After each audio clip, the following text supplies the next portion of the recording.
Hello everyone and welcome. So कैसे हैं आप सभी? उम्मीद करते हैं बहुत ही अच्छे होंगे। सो हम लोग अपने चैप्टर के लास्ट पड़ाव पे पहुंच गए हैं। अगर आप सिलेबस देखो तो हम लोगों ने सिलेबस के अकॉर्डिंग मोर और लेस सारी चीज़ों को पढ़ा है एंड उससे प्रॉबेबली कहीं ना कहीं हमने अधिक पढ़ा है बट हमने कम नहीं पढ़ा है। क्लियर है ना? अगर आपको याद हो तो प्रोबेबिलिटी हमने कहीं 15-20 दिन में ख़त्म किया था बट वो हमारे पोर्शन में नहीं था, बट हमने एज एन स्टूडेंट उसको भी स्टडी किया, पढ़ा सही तरीके से। अभी हम लोग लास्ट पोर्शन, लास्ट चैप्टर जो हमारा बचा हुआ है वो है डिफरेंशिएशन। अगर आप सिलेबस देखोगे तो सिलेबस में बिल्कुल सिंपल वे में लिखा हुआ है सिंपल डिफरेंशिएशन एंड इवन आप क्वेश्चन पैटर्न देखोगे लास्ट 10 सालों का तो आपको पता चलेगा कि हाँ भाई साहब वो सही बता रहा है कि सिंपल पैटर्न ही डिफरेंशिएशन का पूछा जाएगा। क्लियर है ना? बट अब क्वेश्चन आता है कि क्या हम लोगों का लेवल क्या होने वाला है, एज एन स्टूडेंट आपको करना क्या है। देखिए अभी तक अगर आपने सारे क्लासेस देखे होंगे तभी आप इन क्लासेस को देख रहे होंगे, पहली बात तो ये। तो आप क्या करो एज एन स्टूडेंट, अपने आप को जज करो कि आपको मजा आ रहा है या नहीं। क्लियर है ना? 2 क्लास मिनिमम आप इसका कम से कम करें एंड देन फिर आप डिसीजन लें, क्योंकि अगर आप 2 क्लास के बाद आपको बोरियत फील भी होगा तो 2 क्लास में हम वो कर लेंगे, मेरा काम बन जाएगा, मैं आपका वो निकाल लूंगा जो एग्जामिनेशन में आने वाला है, आपको मैं उतना नॉलेज प्रोवाइड कर दूंगा। क्लियर है ना? तो आप कम से कम 2 क्लासेस देखेंगे एंड चलिए फिर आज का क्लास स्टार्ट करते हैं। डिफरेंशिएशन बेसिक कंसेप्ट से स्टार्ट करेंगे कि क्या होता है, कैसे क्या करना है।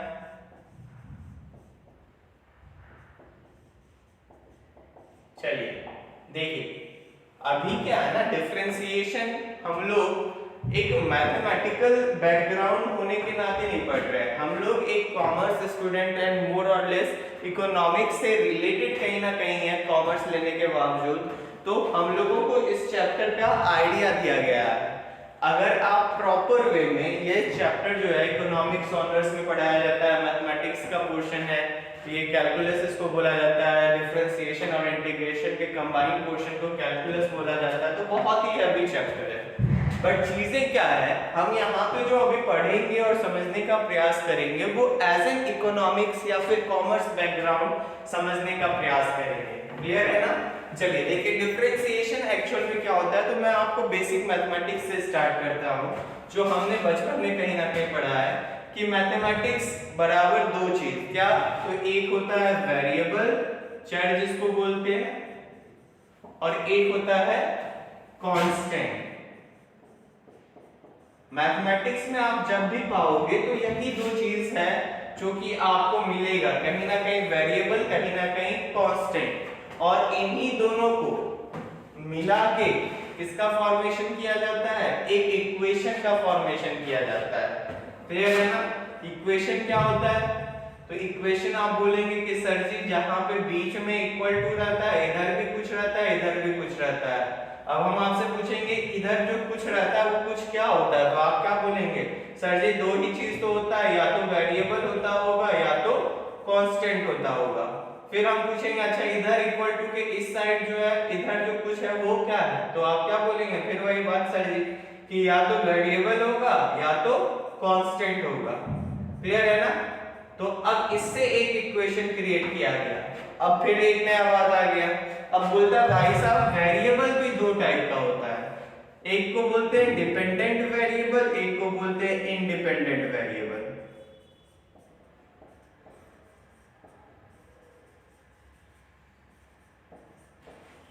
डिपेंडेंट और इंडिपेंडेंट नाम सुन के कुछ फील आ रहा होगा कि भाई साहब वेरिएबल अगर डिपेंड कर रहा है किसी दूसरे वेरिएबल पे तो हम उसको क्या बोलेंगे कि ये डिपेंडेंट वेरिएबल है, और अगर डिपेंड नहीं कर रहा है किसी पे, वेरिएबल मस्त है, वो किसी पे डिपेंड करवा रहा है अपने आप को, मतलब उसका वैल्यू अगर चेंज हो रहा है वो दूसरे का वैल्यू में चेंजेस ले आ रहा है, तो उसको क्या बोलेंगे, इंडिपेंडेंट है, मस्त मौला है। अब क्या होता है, धीरे धीरे आप समझो, मैंने आपको क्या बताया, वेरिएबल बताया, फिर मैंने आपको इक्वेशन का कांसेप्ट बताया। अब मैं आपको यहाँ पे एक इक्वेशन लिखता हूँ, देखिए थोड़ा सा ये equation y is equal to ax square plus B. अब आप बोलेंगे सर जी ये आपने क्या लिखा है, बोलेंगे बहुत सही मैंने लिखा है, ये भी एक इक्वेशन है। यहाँ पे y क्या है, तो y इक्वल टू, तो देखिए कहीं ना कहीं y का जो वैल्यू है वो किस पे डिपेंड कर रहा है, x स्क्वायर पे। a और b का रोल एकदम सेम है। a का क्या है कि x का जो भी आएगा, अगर x का वैल्यू आप 1 रखोगे तो y बराबर क्या हो जाएगा, आप क्या बोलेंगे, a into 1 का स्क्वायर प्लस b। अगर आप y का वैल्यू 2 रखेंगे तो a क्या हो जाएगा, क्या मतलब x का वैल्यू अगर आप 2 रखेंगे तो a y का वैल्यू क्या होगा, क्या बोलेंगे, a into 2 का स्क्वायर प्लस b। तो अब आप क्या देख रहे हैं कि अलग अलग x के वैल्यू पे, मान पे y का जो वैल्यू है वो अलग अलग आ रहा है। क्लियर है ना। तो अब थोड़ा सा इस चीज को हम लोग इकोनॉमिक्स से या फिर कॉमर्स से कनेक्ट करते हैं। हम लोग क्या जानते हैं कि अभी जो भी है, चाहे वो हम लोग हो चाहे कुछ भी हो, हम लोग एक रैशनल है। आप इकोनॉमिक्स में कभी अगर मौका मिलेगा आपको ऑनर्स करने का या कुछ भी, तो आप एक वर्ड पढ़ेंगे rational, being a rational consumer. चाहे आप कंज्यूमर इक्विलिब्रियम पढ़ रहे हो, चाहे आप प्रोड्यूसर इक्विलिब्रियम पढ़ेंगे, तो वो सारा जो चैप्टर बेस्ड है वो सिर्फ एक कंसेप्ट पे बेस्ड है, वो है रैशनल, रैशनलिज्म। क्या होता है रैशनलिज्म, तो आप क्या चाहते हैं, अगर आप एक उपभोक्ता हैं तो अगर आप कोई भी चीज को उपभोग कर रहे हैं, आप उसके बदले में कुछ सेक्रीफाइस कर रहे हैं, कुछ रुपया पे कर रहे हैं, तो आपका प्रायोरिटी क्या होगा कि ज्यादा से ज्यादा बेनिफिट हमको लेना है। क्लियर है ना, ज्यादा से ज्यादा बेनिफिट हमको लेना है। अब आप सोचिए, इसी कंसेप्ट पे एक चैप्टर बना दिया गया इकोनॉमिक्स में, जो कि जिसका नाम क्या है, कंज्यूमर इक्विलिब्रियम, कि कहां पे किस लेवल ऑफ कंजम्पशन में हमको ज्यादा से ज्यादा मैक्सिमम मिलेगा। अब आप बोलेंगे सर जी आप ये क्यों बता रहे हो, तो अब थोड़ा सा इसको कनेक्ट करिए। जितने भी मॉडल होते हैं इकोनॉमिक्स में, उसको हम लोग जितने भी रिलेशन होते हैं, चाहे वो कंजम्पशन का हो, तो देखेंगे, आप देखेंगे कि उसमें भी कुछ एजम्पशन होता है, तो उस एजम्पशन के बेसिस पे हम लोग एक मैथमेटिकल मॉडल तैयार करते हैं। क्लियर है ना, मैंने अभी क्या बताया, जितने भी चीज है रैशनलिज्म से रिलेटेड, चाहे आप प्रोड्यूसर पॉइंट से सोचो, चाहे आप कंज्यूमर पॉइंट से सोचो, हम लोग उसका एक मैथमेटिकल मॉडल तैयार करते हैं। और इकोनॉमिक्स में बाकायदा मैथमेटिक्स पढ़ाया जाता है, क्योंकि सारी चीजों को मैथमेटिक्स इजी कर देता है। अब यहाँ पे आप सपोज करो y है कंजम्पशन लेवल या फिर यूटिलिटी है, x जो है level of consumption of x, और यहाँ पे कुछ रख दे z, तो ये एक इक्वेशन तैयार हो जाएगा। क्लियर है ना। तो अब इक्वेशन तैयार कर लिया जाता है मैथमेटिक्स में, और फिर हम लोग वहां पे निकालते हैं, ताकि हम लोग रैशनल है तो हम लोग मैथमेटिकल मॉडल के थ्रू निकालने का प्रयास करते हैं कि किस लेवल में हमें ज्यादा से ज्यादा प्रॉफिट मिलेगा, ज्यादा से ज्यादा संतुष्टि मिलेगा, अगर हम एक उपभोक्ता है या फिर अगर हम एक प्रोड्यूसर है, तो वो हम लोग खुद निकालते हैं। कैसे निकालते हैं, तो अब ये एक मॉडल तैयार किया गया। अब यहाँ पे जो वेरिएबल, इंडिपेंडेंट वेरिएबल है, उसमें चेंजेस लाया जाता है। क्लियर है ना।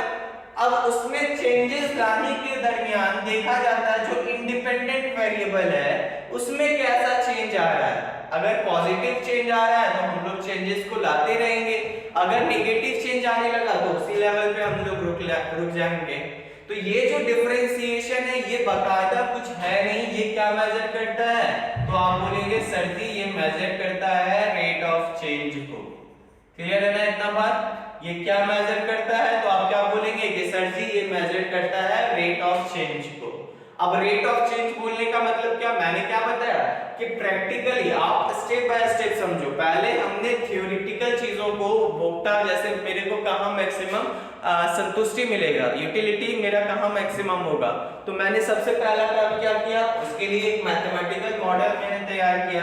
अब मैथमेटिकल मॉडल तैयार करने में यहाँ पे दो चीज है, एक है इंडिपेंडेंट वाला और एक है डिपेंडेंट वाला।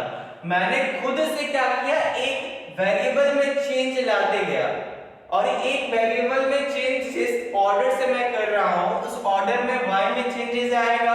अब y का ऑर्डर का चेंजेस हम लोग नोट करते जाते हैं और देखते हैं कि कहां ये मेरे लिए पॉजिटिव है। क्लियर है ना। तो ये जो चेंजेस लाना है वो हम लोग किसके थ्रू करते हैं, डिफरेंशिएशन के थ्रू करते हैं। और इसी को बोलते हैं रेट ऑफ चेंज। आप देखेंगे डी बाई समथिंग, उसका मतलब कुछ नहीं है, उसका मतलब है रेट ऑफ चेंज। क्लियर है? कुछ भी समझ में आया आपको? 10 से 20% भी समझ में आएगा, बहुत है। क्लियर है ना? ज्यादा लोड नहीं लेना है। अब चलिए चीजों को और थोड़ा सा आसान करते हैं। अब हम लोग डायरेक्ट चैप्टर पे आते हैं, ज्यादा कहानी नहीं करते हैं। एंड जैसे जैसे आप चैप्टर के अंदर चलते चलोगे आपको अच्छे से समझ में आते जाएगा। क्लियर है ना? देखो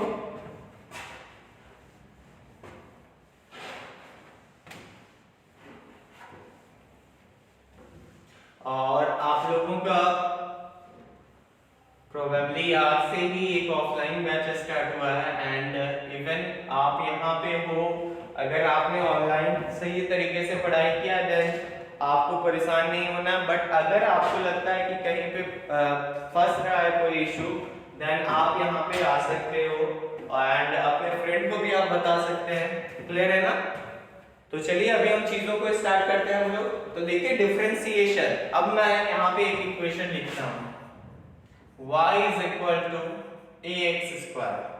अब जैसे ही मैंने आपको बोला डिफरेंशिएशन निकालो भाई साहब, आपको कैसे लिखते हैं पहले आप सिंबॉलिकल नोटिफिकेशन समझो। आप डिफरेंशिएशन बोलने का मतलब क्या? रेट ऑफ चेंज निकालना। अब देखिए यहाँ पे दो चीज है, चेंज d बाई डी के फॉर्म में हम इसको लिखेंगे। पहला चीज है भाई साहब y क्या है, तो y ऊपर में हम किसको रखेंगे? d के साथ। तो जिसमें चेंज को मेजर करना है उसके साथ हम d को पहले d को हम उसके साथ रख देंगे। अब नीचे में जिसमें आप चेंजेस कर सकते हो, किसमें कर सकते हो? डिपेंडेंट जो मस्त मौला है। क्लियर है ना? उसी में हम लोग चेंजेस ला सॉरी इंडिपेंडेंट जो मस्त मौला उसी में चेंजेस ला सकते हैं। फिर देखते हैं कि जो उससे रिलेटेड है उसमें क्या चेंजेस आ रहा है। तो जब भी आपको डिफरेंशिएशन बोला जाए कि डिफरेंशिएशन निकालिए, तो लिखना कैसे? d by D. अब क्वेश्चन आता है किसको कहां पे लिखे, तो जिसमें चेंजेस को मेजर करना है, सिंपल भाषा में जो इंडिपेंडेंट है इस साइड रहेगा जनरली, उसको आप ऊपर रखेंगे by d by d into जो इधर रहेगा उसको नीचे रखेंगे। नहीं समझ में आया? और एक दो क्वेश्चन देखिए। सपोज करिए u equal to 5l square है, हम आपको बोले सिंपली कि आप डिफरेंशिएशन निकालो, कुछ भी हो सकता है। क्लियर है ना भाई साहब? आप du बाई dl भी निकाल सकते हैं, dl बाई du भी निकाल सकते हैं। बट अगर हम जनरल सेंस में आपको बोले डिफरेंशिएशन निकालो, आपको क्या समझना है कि इधर किस में हमें चेंज मेजर करना है? u में करना है। तो हम किसको निकालेंगे? du बाई dl को निकालेंगे। क्लियर है? नेक्स्ट देखिए आप, u is equal to 5b square. हम बोले डिफरेंशिएशन निकालिए, आप क्या बोलेंगे कि किसमें चेंज निकालना है? u में निकालना है। और किसके रिस्पेक्ट में निकालना है? तो v के रिस्पेक्ट में निकालना है। मतलब हमको कैलकुलेट क्या करना है? du बाई dv करना है। क्लियर है ना? अगर हम बोले l is equal to 5m square plus 7, अब हम बोले डिफरेंशिएशन निकालिए, तो आपको तुरंत पहले लिखने आना चाहिए। इसका मतलब क्या हुआ कि हमें क्या निकालना है? तो आप क्या बोलेंगे? dl बाय, इधर किसके रिस्पेक्ट में निकालना है? तो dm के रिस्पेक्ट में निकालना है। मतलब हमको कैलकुलेट क्या करना है? dl बाय dm करना है। क्लियर है ना? तो ये हुआ डिफरेंशिएशन को लिखने का मेथड। डिफरेंशिएशन का मतलब, डिफरेंशिएशन मतलब होता है क्या? रेट ऑफ चेंज होता है। अब रेट ऑफ चेंज में दो चीज आता है, किसमें आप चेंज मेजर करना चाहते हो एंड किसके रिस्पेक्ट में मेजर करना चाहते हो। जिसमें आप चेंज मेजर करना चाहोगे d को ऊपर लिखना है, डिवाइडेड बाय जिसके रिस्पेक्ट में करना चाहते हो उसको आप नीचे लिखेंगे। क्लियर है इतना बात? आई होप आप समझ पा रहे होंगे। चलिए नेक्स्ट क्वेश्चन पे हम लोग मूव करते हैं।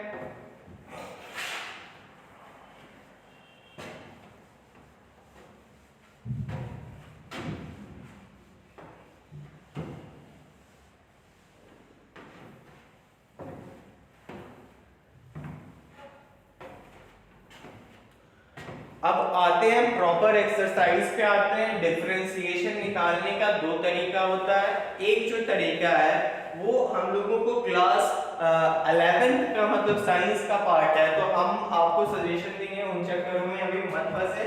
जो सिंपल दूसरा तरीका है फॉर्मूला के थ्रू, हम लोग उसको अभी स्टार्ट करेंगे एंड उसी वे में मूव करेंगे। एंड उस पे आप ज्यादा मेहनत करो क्योंकि एग्जामिनेशन में उसी पे आपका क्वेश्चन आने वाला है। क्लियर है ना? तो देखिए कुछ क्वेश्चंस हम लोग स्टार्ट करते हैं।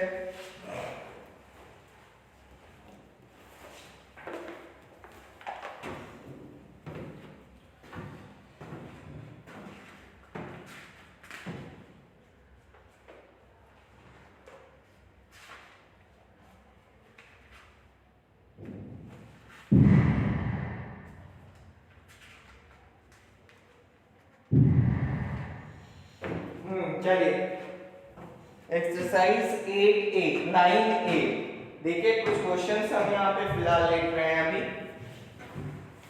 यहाँ पे जो फर्स्ट प्रिंसिपल बोला जा रहा है यही मैंने बताया कि ये पहला मेथड है, बट ये थोड़ा सा यहाँ पे एप्लीकेबल नहीं होगा क्योंकि ये इसके लिए आपको पूरा अलग कंसेप्ट पढ़ना होगा, लिमिट का कंसेप्ट पढ़ना होगा, फिर इंडिटरमिनेंट का कंसेप्ट समझना होगा, एंड देन फिर बाइनोमियल का जो हमने पढ़ा था लैग्रेंजेस में।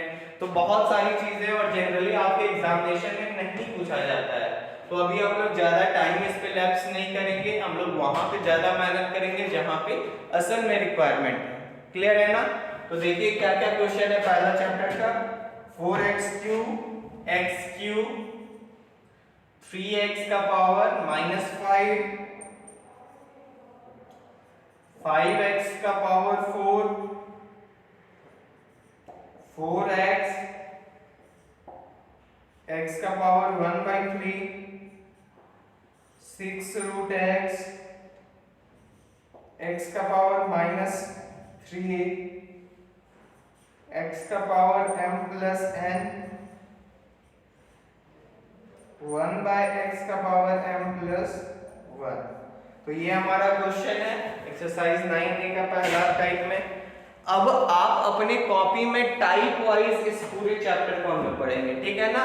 तो अपने कॉपी में लिखना है टाइप 1। टाइप 1 क्या है? टाइप 1 में आप लिखिएगा y = x का पावर 1। जब कभी भी कुछ ऐसा फॉर्म रहे, y दिखे आपको, कोई भी इधर वेरिएबल दिखे उसका पावर है, और आपको बोला जाए कि आप रेट ऑफ चेंज मेजर करो या डिफरेंशिएशन निकालो, तो आपको ध्यान रखना है इसका डिफरेंशिएशन क्या होता है। तो आप बोलेंगे कि जो भी पावर है, ध्यान से देखना है, जो भी पावर है वो पावर बाहर आएगा। क्लियर है ना? वो पावर बाहर आएगा और पावर में एक कम हो जाएगा, यही इसका वैल्यू हो जाएगा। नहीं समझ में आया? अभी क्वेश्चन के थ्रू समझते हैं। मैंने आपको क्या बोला, तो जैसे क्वेश्चन नंबर 2 देखिए क्या है, y = x का पावर 3। तो मैंने आपको क्या बोला, जब भी x का पावर एनीथिंग कुछ भी रहे, क्लियर है ना? हो सकता है आप बोलेंगे 0 रहे, 0 का केस हम लोग बाद में लेंगे। अभी 0 छोड़ के कुछ भी रहे, चाहे वो फ्रैक्शन है, चाहे वो नेगेटिव नंबर है, चाहे वो कुछ भी है, तो मैंने आपको क्या बोला, जब भी आप डिफरेंशिएशन निकाल रहे हो तो सबसे पहले आप निकाल रहे हो, आप कैसे लिखोगे, dy/dx = दोनों साइड डिफरेंशिएट कर देते हैं d/dx के रिस्पेक्ट में, तो ये क्या हो जाएगा, d/dx of y = d/dx of x का पावर 3।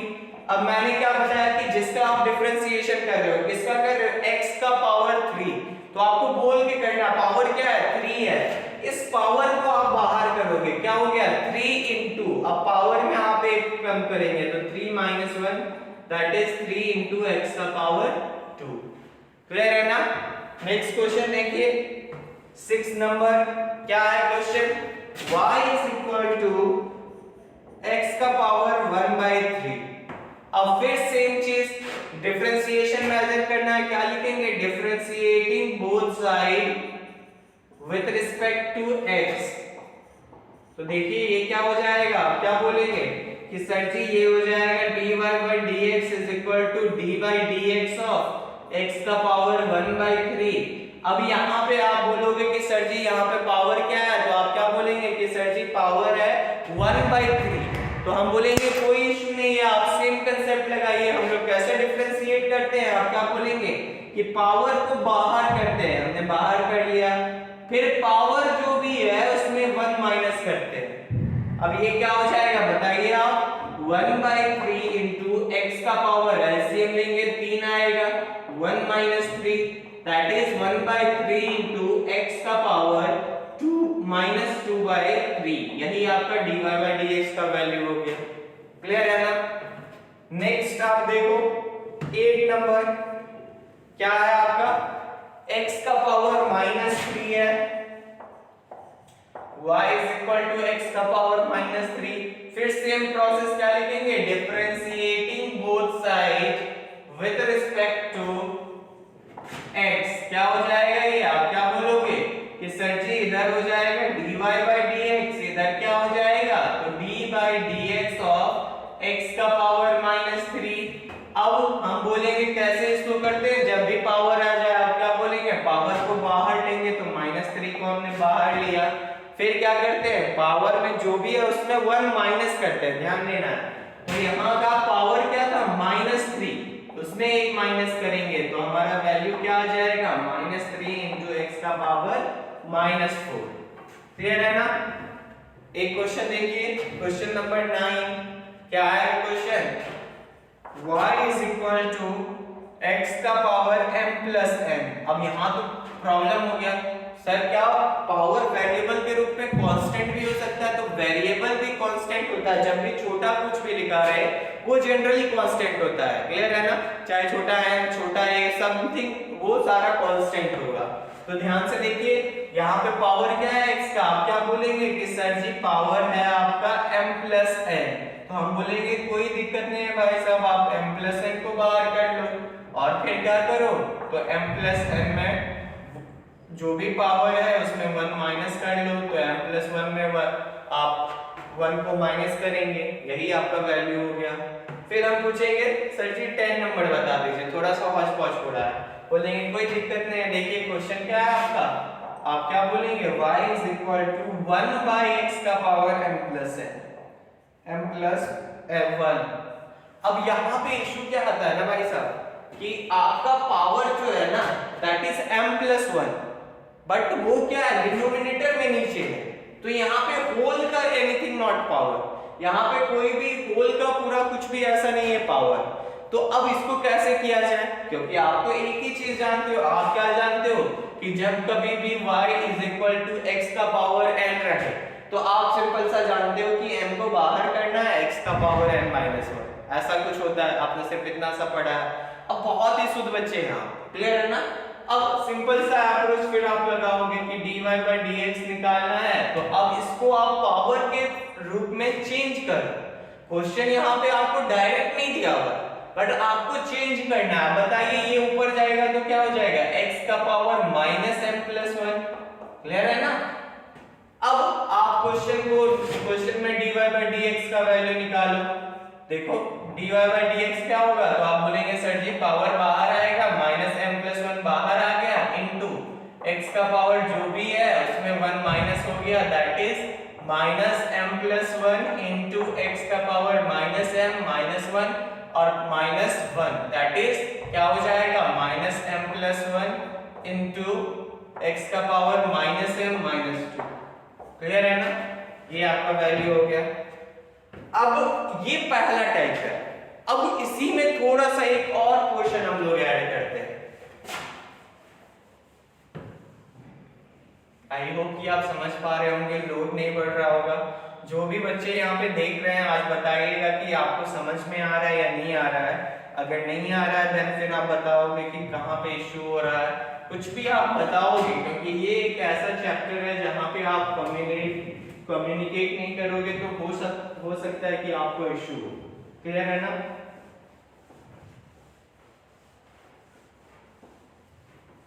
चलिए क्वेश्चन को देखिए।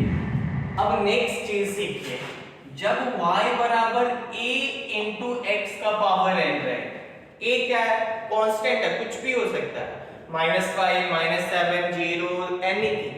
अब जब ये जीरो का अलग केस है, जीरो का गेम अलग है, उसको समझेंगे हम लोग बाद में।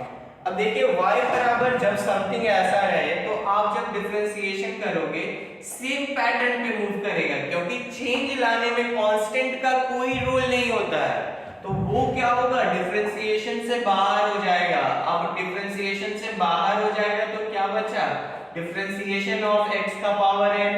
आप बताओ डिफरेंशिएशन ऑफ x का पावर n क्या होता है, फिर सेम चीज की सर n बाहर आएगा और पावर में 1 -1 हो जाएगा। क्लियर है ना। तो जब कभी भी आपको कांस्टेंट दिया रहे एंड आपको डिफरेंशिएट करने बोला जाए तो आपको क्या करना है, डिफरेंशिएशन से कांस्टेंट को बाहर ले लेना, फिर जो भी बच रहा है उसका आप डिफरेंशिएशन करो। अब देखो क्वेश्चन के थ्रू हम लोग समझते हैं। क्वेश्चन नंबर 1 आप देखो क्या है, y is equal to 4x का पावर 3।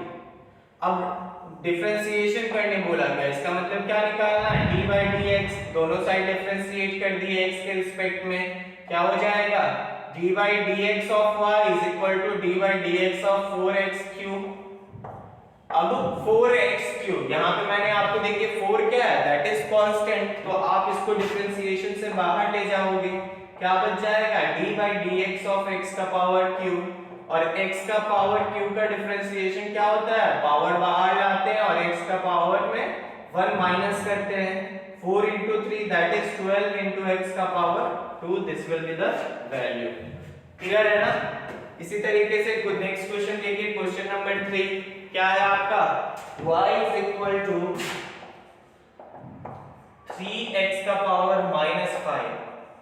क्या निकालना है, differentiating both side with respect to x, तो ये क्या हो जाएगा dy dx ऑफ y, और इधर क्या हो जाएगा dy dx of 3 into x का पावर -5। अब बताइए 3 को हम लोग कांस्टेंट है बाहर ले आया हमने, तो क्या बचा dy dx ऑफ x का पावर -5।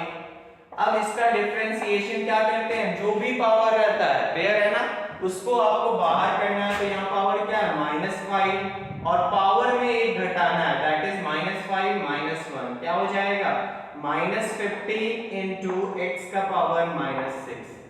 क्लियर है। नेक्स्ट क्वेश्चन देखते हैं, क्वेश्चन नंबर, बाकी सारा इजी है, क्वेश्चन नंबर 7 देखो आप क्या है, y is equal to 6 root x। अब बताइए dy by dx निकालना है, कैसे निकालेंगे, तो आप क्या बोलेंगे, फिर सर इनडायरेक्टली यहाँ पे पावर तो दिया हुआ नहीं है, तो आप पहले x को पावर के रूप में चेंज करोगे, तो y बराबर क्या होगा 6 into x का पावर 1/2।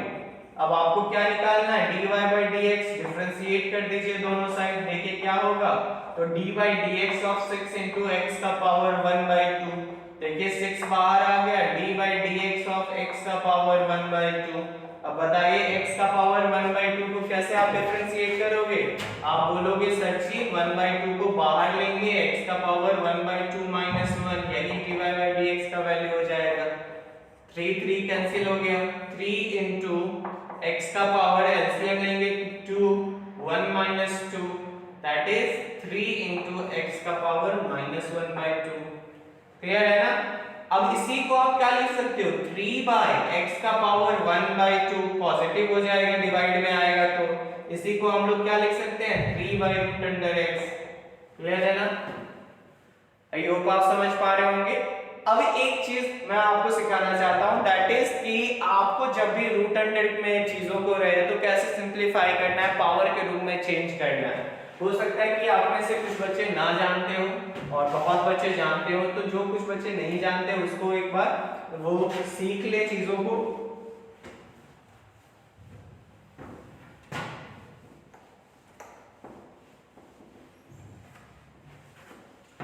देखिए जब कभी भी आपका कुछ ऐसा दिया हुआ है रूट अंडर x, तो हम लोग इसको क्या लिख सकते हैं, आप क्या बोलेंगे कि ये जो रूट अंडर है we can write it as an 1x का पावर 1/2। क्लियर है ना। अगर हम इसको लिखें क्यूबिक रूट ऑफ x, तो आप क्या बोलेंगे कि सर जी यहाँ पे 3 है, x का पावर 3। क्लियर है ना। यहाँ पे जो भी रहेगा x का पावर 1/4, सपोज करो यहाँ पे है 7th रूट ऑफ x, तो आप इसको सिंपल करके क्या लिखोगे, अगर पावर के रूप में लिखना है तो आप क्या लिखेंगे x का पावर 1/7। क्लियर है। अगर यहाँ पे रहे x का पावर 8 यहाँ पे है एंड आप यहाँ पे सपोज करो कि 4 है, तो चीजों को आप सिंपल रखो, x का पावर 4 का कितना रूट है, वो 8 रूट है, मतलब x का पावर 4 का 1/8, दैट इज ये क्या हो जाएगा 4, 8 2 टाइम्स में कैंसिल होगा, x का पावर 1/2 ये पावर में आ जाएगा। क्लियर है ना। फिर से एक क्वेश्चन लो आप, नाइन्थ रूट ऑफ x का पावर 3। इसका बोलने का मतलब क्या है, तो अब ध्यान से आप समझो, x का पावर 3 का 1/9 आप पावर हो गया ये। क्लियर है ना? अब आप इसको सिंपल करें, ये इनटू में पावर है, 3 3 जा कैंसिल हो गया, x का पावर 1/3 आपका वैल्यू आ जाएगा। That will be the power of real power of this question. Clear है ना? तो मैं जो बताना चाहता हूं, क्वेश्चन आपको किसी भी फॉर्म में दे, आपको पावर में कन्वर्ट करना आना चाहिए। क्योंकि अभी तक सिर्फ मैंने दो पैटर्न हम लोगों ने सीखा है। पहला पैटर्न क्या सीखा है, जब कभी भी y बराबर x का पावर n है, कुछ भी पावर रहे, पावर को बाहर लाते हैं इनटू x का पावर वो -n-1। क्लियर है ना? जब कांस्टेंट इनटू समथिंग रहे, कांस्टेंट को बाहर लाते हैं एंड फिर हम लोग करते हैं। तो हम लोग बहुत ही आराम से करेंगे, आपको पहुंच नहीं होना है। कुछ क्वेश्चंस मैं यहाँ पे आपको दूंगा, कुछ क्वेश्चंस आपको बनाने दूंगा, तो आपको बनाना है एंड देन अगर आपको कंफ्यूजन हो रहा है देन पूछना है कि सर हाँ यहाँ पे थोड़ा सा इशू हो रहा है, आप आंसर बताओ। और हर एक क्वेश्चन को इसमें बनाना है, मेहनत बहुत तगड़ा करना है। अगर आप 100 आउट ऑफ 100 लाना चाहते हो या एटलीस्ट 95 से ज्यादा चाहते हो, तो आपको मेहनत बहुत तगड़ा करना है। क्लियर है ना? तो देखिए, तो मुझे लग रहा है कि नेक्स्ट टाइप आपको बताऊं या ना बताऊं, ये मेरे को थोड़ा सा लग रहा है, बट क्या किया जाए, क्योंकि अभी टाइम भी तो है, 9 मिनट मिनिमम है हम लोगों के पास, बट आप लोड ले पाएंगे या नहीं, थोड़ा सा ये मेरे को कंफ्यूजन है। चलिए अभी हम लोग क्या करते हैं, टाइप 2 पे मूव करते हैं। कुछ क्वेश्चंस फिलहाल अभी हम लोग देखते हैं। देखिए टाइप 1 में मैंने आपको दो चीजें सिखाई हैं। पहली चीजें कि कैसे पावर को डिफरेंशिएट करते हैं, और कुछ चीजें आप सीख लो। जब कभी भी आप सपोज करो, मैंने आपको बोला कि y = x का पावर 0 रहे, मैंने पावर 0 को क्यों बोला कि आप हटा दो, क्योंकि x का power 0 that is equal to 1। और जब कभी भी कांस्टेंट का डिफरेंशिएशन करते हैं तो उसका वैल्यू क्या होता है, उसका वैल्यू 0 के बराबर होता है। क्लियर है ना? तो आपको क्या करना है, अब ये एक पॉइंट याद रखना है कि ये y is equal to any constant और आपको dy/dx, तो आप क्या देख रहे हैं कि इधर वेरिएबल है ही नहीं, तो वेरिएबल में चेंज आएगा ही नहीं, तो दूसरे में चेंज कैसे मेजर हम लोग करेंगे।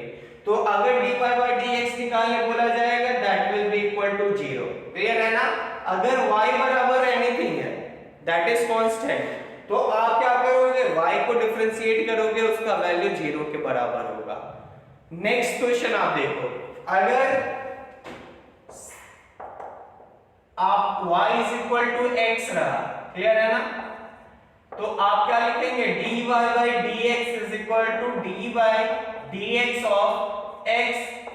अब ये एक पॉइंट आपको याद रखना है, जब कभी भी सेम वेरिएबल का आप डिफरेंशिएशन करोगे, वो भी सेम वेरिएबल के रिस्पेक्ट में, इसका वैल्यू क्या होगा, 1 होगा। इसका मतलब क्या है, आप चेंज मेजर करना चाहते हो by changing in the same variable, तो जितना चेंज आएगा दैट विल बी कांस्टेंट और वो 1 होगा। क्लियर है ना? एक और एग्जांपल लेते हैं, y = u। इसका मतलब क्या है कि हमको क्या निकालना है डिफरेंशिएशन में, आप क्या बोलेंगे कि सर जी dy/du निकालना है, तो हम क्या लिखेंगे, d/du of y = d/du of u। देखिए सेम वेरिएबल दोनों में आ रहा है, इसका वैल्यू क्या हो जाएगा, 1 हो जाएगा। क्लियर है ना? तो आज मैंने आपको कुल मिला के 3-4 बातें सिखाई है। पहली बात सिखाई कि अगर y = x का पावर एनीथिंग, तो हम लोग कैसे तोड़ेंगे, dy/dx का वैल्यू क्या होगा, तो पावर बाहर लेंगे और पावर में 1 माइनस करेंगे। फिर मैंने आपको सिखाया कि अगर कांस्टेंट रहे तो कांस्टेंट को आप डिफरेंशिएशन के दरमियान बाहर लोगे और फिर पावर में जैसे आप सॉल्व करते हो वैसे करोगे। तीसरा पॉइंट मैंने आपको क्या सिखाया कि जब कभी भी y बराबर एनीथिंग कांस्टेंट रहे, आप किसी भी वेरिएबल के रिस्पेक्ट में किसी भी कांस्टेंट का डिफरेंशिएशन करोगे, उसका वैल्यू क्या आएगा, 0 आएगा। क्लियर है ना? मैंने ये आपको तीसरा पॉइंट समझाया। चौथा पॉइंट मैंने आपको क्या समझाया कि जब कभी भी सेम वेरिएबल के रिस्पेक्ट में आप किसी भी चीज का डिफरेंशिएशन कर रहे हो, उसका वैल्यू क्या होगा, 1 होगा। क्लियर है? तो आप इसको अपने कॉपी में अच्छे से लिख लें। अब मैं आपको कुछ क्वेश्चंस देता हूँ, रगड़ के आपको बनाना है, आज ही बनाना है, हौच-पौच ज्यादा आपको नहीं करना है, कल के लिए नहीं छोड़ना है। तो देखिए क्वेश्चन क्या क्या है मैं आपको बताता हूँ।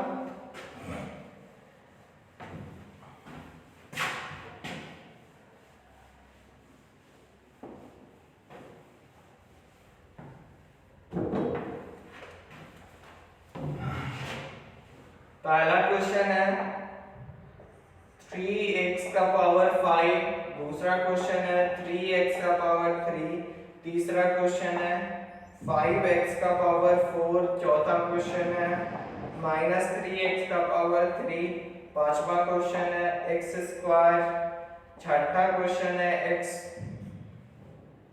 सातवां क्वेश्चन है, अब इससे ज्यादा इसमें बनेगा तो नहीं, बट आप क्या बनाओगे,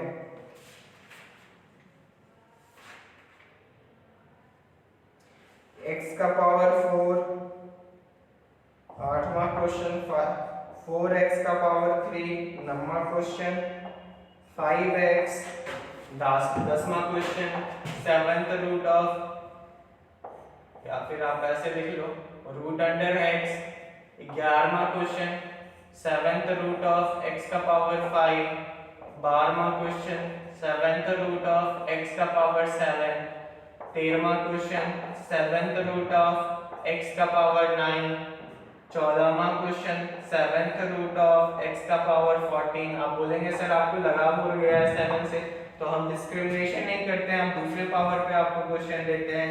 3x का पावर 3, 16 नंबर,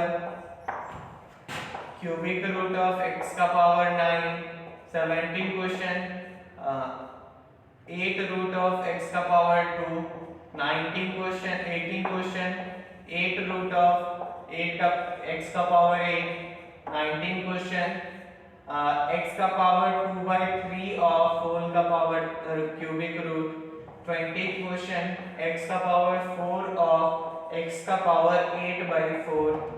अब आपको इस 20 क्वेश्चन का आंसर लिखना है एंड मैं आपको कोशिश करूंगा कि इसका आंसर आप खुद बनाओ और खुद मेरे से पूछो। बट अगर मेरे को नेक्स्ट क्लास में कुछ दया आ गया या फिर कुछ ऐसा फील हुआ तो मैं आपको क्या करूंगा, यहाँ से आपको आंसर बता दूंगा एंड आप मिला लोगे। क्लियर है ना? बट आपको थोड़ा सा कॉन्शियस रहना है, आपको दिखाना है इंटरेस्ट, आप बनाओ और पूछो कि हाँ सर क्या मैंने सही बनाया है, क्या मैंने गलत बनाया है, देन फिर मजा आएगा। क्लियर है ना? सो आज का क्लास यहीं तक खत्म करते हैं। मस्ती में घर में रहें और बनाएं, पढ़ते रहें, अच्छे से रहें, सुखी संपत्ति जैसे रहना है आप वैसे रहो। क्लियर है ना? तो आज का क्लास यहीं तक खत्म करते हैं, मिलते हैं फिर हम लोग नेक्स्ट क्लास में। तब तक अपना ध्यान रखिए और अच्छे से रहिए।